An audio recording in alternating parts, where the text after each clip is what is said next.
Hi everybody, welcome back. It's Dana again with more Tuesday tips, and today I want to talk about some basic tips on presentation and public speaking, whether you're in person or particularly in this kind of Zoom recorded or live video environment.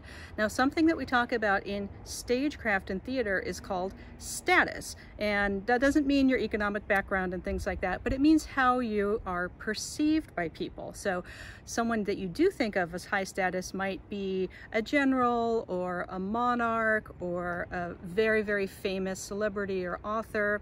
But when we're talking about presentation, we want to think about status as what we're wearing, how we're talking, and how we're holding ourselves on stage, and how much we're gesturing with our hands depending on the frame that we're working with.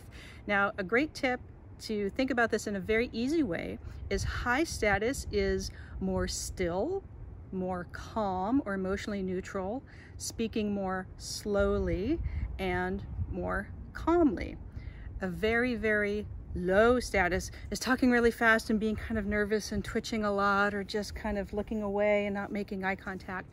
And that's a very kind of neurotypical way to look at things. So of course we want to be accepting if people have different levels of comfort and perception, and status is something that we're not always in control of. So we want to learn how to control the parts that we can, like how we're dressed and how we're acting and how we're holding our bodies. So being about the same status, or maybe just one or two steps above the audience that you're speaking to, is really ideal for getting connection and engagement and persuasion. So if you are talking to really little kids or grade schoolers, yeah, you want to be a little more fun and loose and talk about stuff and kind of keep the energy up.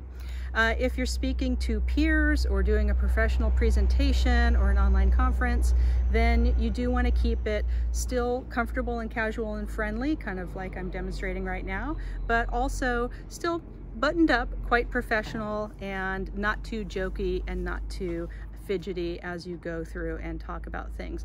There are some more great vocal warm-ups. I'll give you some links to tips and grounding yourself before you have to do a presentation. It's always a really good idea as a final tip to just kind of run through it in your own head, practice it in front of your spouse, your pets, your friends, anyone else who's sheltering in place with you, just to get a good familiarity with the material that you're talking about. So I hope these have been fun Tuesday tips for you today, a little bit different, but very, very useful in the online world that we're in. See you next time.